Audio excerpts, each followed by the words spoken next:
Let's roll on. We're rolling on to 9.1. I believe chapter 9 is dealing with circles. Yay! I can draw a circle. Yes, you can.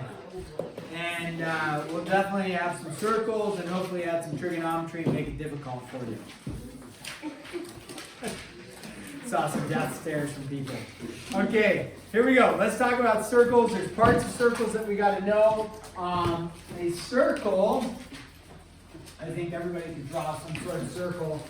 And we're going to talk about, though, in that, let's get all this array. So this is 9.1, parts of circles. Here we go. So we have a circle like this. We have the perimeter of a circle. Do we call it the perimeter? No, what do we call it? Circumference. Yeah, we'll work on the formulas for that later. Let's talk about this. I have the center of the circle, okay, and it usually has a label like P, like it'll be circle P or something, have a letter to it for the center. And then from the center, you have, if you have a segment that comes from the center and goes to the edge of the circle, that's called a radius. Okay, good. So that's hopefully is review for everybody. If it goes through the center and its endpoints are on the circle, that's called a diameter. A diameter is made up of how many radiuses? Two. So two radiuses are equal to one diameter. Then you have what we call anybody know what this is? A line that goes through and intersects at two spots and continues on through the circle. Anybody know that? Okay, secant. Okay, secant. Intersects in two spots and goes through.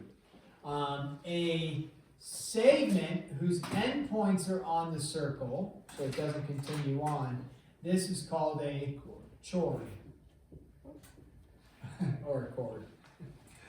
Yes, it's a chord. Okay? That's a chord. And then there's one last one that we want to reference. Something that is tangent intersects in one spot. So a tangent, it's not trigonometry. Don't panic. Tangent intersects in how many spots? One. Secant intersects in how many spots? Two.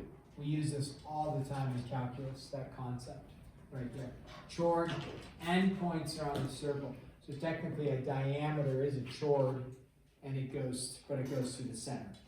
Okay? So those are the basic parts of a circle that you should know or be familiarized with. I know we'll probably reference at some point in the book, things like that. Okay, equation of a circle. This one you'll have to have memorized. Equation of a circle, okay, on an xy plane, on a coordinate plane. Okay, so the equation of a circle on a coordinate plane. If you have a coordinate plane, right, it's got x's and y's, what you would need for a circle, for the equation of it, you would need to know where the center of the circle lands, and then you would need to know the radius. If you knew where the center was in the radius, you could draw a picture, right? And so with that, here's the equation of the circle. It looks a little intimidating. Y minus k squared is equal to r squared.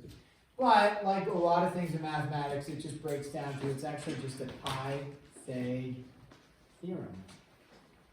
Just written with an H and a K and an R. So think Pythagorean theorem. Now, with this being said, the center of the circle is going to be h comma k, and then the radius, the radius is just equal to the r value. I'll give you an example here so we can look at the letters and match it with some numerical values. So with this, if I gave you, let's do it in black here, if I gave you x minus 3 squared plus y plus 2 squared is equal to 25. If you saw that, that would signify equation of a circle, okay? And you have a quantity with an x being squared, a quantity with a y being squared, they're being added together, and then it's equal to something over there. I made it nice for us that 25 is a perfect square, but it doesn't have to be. It could be 27, it could be 14, it could be 0.2. That just represents, okay, this deals with the radius over there. So if I said, what is the center of the circle? The center of the circle has a coordinate point, a dot, right? So what is the dot? Classic error, Lincoln.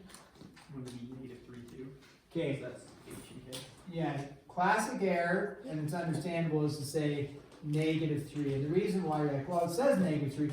The equation is x minus 3. So this is actually x minus a positive 3.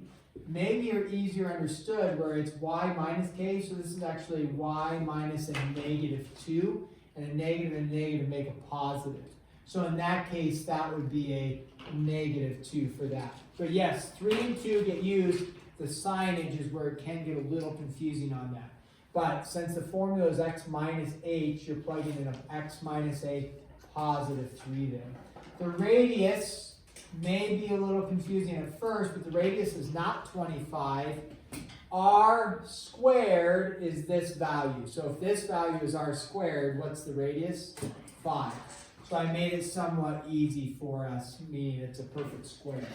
Now if it was 26, let's say, you know, hey, this value is 26, then the radius, we would either put it in decimal form, or you would just say like square root of 26 is the radius. Or you could put that, depending on what they ask for, they could put it in decimal form. Okay? So that's the equation of a circle. That's a little example for us on that. Let's see here. Other things that we might need to know. Let's do this. Write the equation of the circle. So now I gave you here, here's the equation. We came up with the center and the radius. Write the equation for the circle. And if I give you the center value 0, -2, it's going to go 0, -5, and then the radius, let's go with, is like square root of 11. Pick something a little bit unique in that.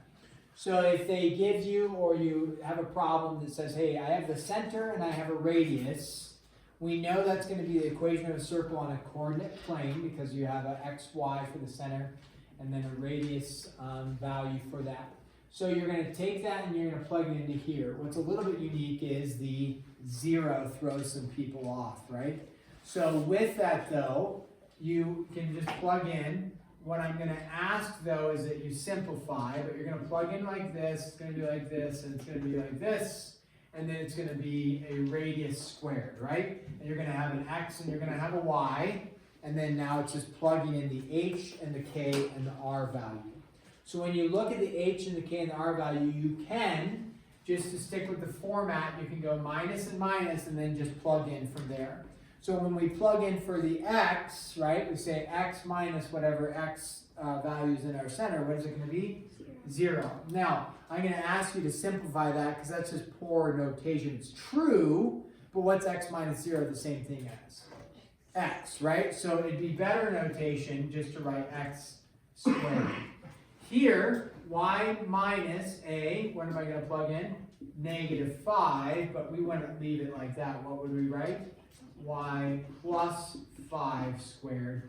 And then the radius, we take whatever the radius is and we square that. So I put a square root of 11 in there for the radius and then we square that. Well, what's the square root of 11 squared? Just 11. And so I'm going to ask for that format right here. Okay? So if you left it here, I might take a point off for lack of simplification. Okay? Sometimes people leave the radius squared value, or sometimes even if it's like a radius of 6 and then leave it as 6 squared, just write that as 36. Now if it was some ginormous number like 7,290 and you're squaring it, but you're not going to have that, okay? You're not going to have some ginormous number. Now if it was, sometimes they do things like this and they say the radius is equal to pi, let's say, then in that case pi squared would be fine. You can leave it like that. but should be pretty obvious when we do it. Sometimes the challenge is when you look at this and you're going backwards and you're trying to find what's the center. People look and they're like, I don't know what the center is. Well, what was this? Now we see, oh, it was a 0 for that. Or if you just have something like x squared plus y squared is equal to whatever, 17, people look at that and they get a little confused. But what's the center for that? Understanding this concept right here.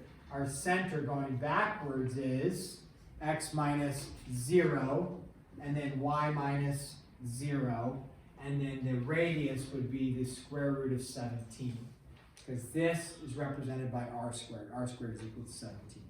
Okay? I think, oh, and then sketching the graph. If we were to sketch the graph of, I didn't graph it up here, maybe I should have, but whatever, we're going to sketch the graph of this one. A sketching of the graph simply could be done by saying like over 0, down 5, 4, 5, 1, 2, count, there we go. So there's our center. If it's got a radius of the square root of 11, what's the square root of 11 approximately? Decimal form, because that would be much easier with the graphing, not to have it as the square root of 11. So what's the square root of 11 give us? 3.3 approximately. So then just to sketch, right, it doesn't have to be exact. I would go like, okay, 1, 2, 3, 4, whatever. So you're like out 3.3 or somewhere out there, and then 2, 3, somewhere out here, and 1, 2, 3, somewhere up there. And you have your 4 dots, like the, if you will, the north, south, east, and west, whatever. And then you would just connect the dots. I make it dotted just initially to make it a little easier to draw through there. So something like that would be a perfectly fine sketch if it was on a test. And I'm not going to get out a ruler and measure exactly, but something just to sketch that. I would double check, do you have the exact value for the center, and then is the radius approximate like that. Okay, so that's how you would sketch it. You can use, not protractors, but compasses, but we don't use compasses. They typically are just weapons. Did you guys ever use compasses in elementary school? Yeah. Like the needle on the end. Yeah, stab your neighbor. Or more importantly, stab me. So yeah, I don't use compasses for right or, I don't think it's for right or wrong, we just don't. But yeah, you can stab the compass and then draw the circle. It's kind of cool. So if you want a compass, I can give you a compass. Otherwise, not required for our purposes. Okay, questions on this? Basic stuff? Okay, none? If you have something fun, ask me later. So get working on 9-1 a little bit of time. And then